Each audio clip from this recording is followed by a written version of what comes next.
ngayon, bossing eh. Pinalayas So, yung mayari yung laki kasi ng ulo eh.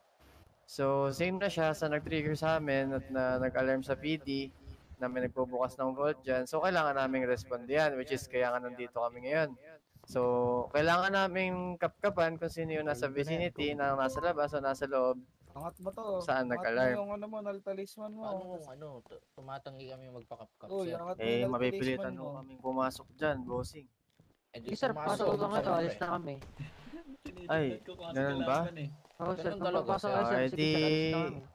Wala ho. Kung ayaw nyo magpakapkap, bossing, mukhang kailangan namin gamitan kayo ng dahas. Sige, sir. Gamitan nyo, sir. Gamitan nyo. Okay, sige. Tara, breach natin to agad. Dalawa sa loob. Dalawa sa loob. Tara, Reggie. Tara, ano? Lang. Ka-green light, pasok na tayo agad. Tapos counter lang ako, tapos pasukan natin. Sige lang. Ako na! Ako na. Para kayo dyan, tangina, kanya-kanya to pre. Dito teamwork, wala teamwork dito pre. Automatic teamwork. Automatic teamwork, sa akin yung tools na yan, gago.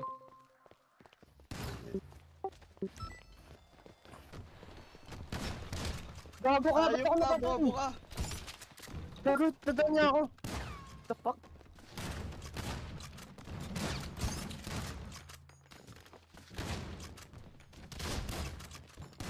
Grabe naman tumagos yun. Hanggang kanan, dulong kanan.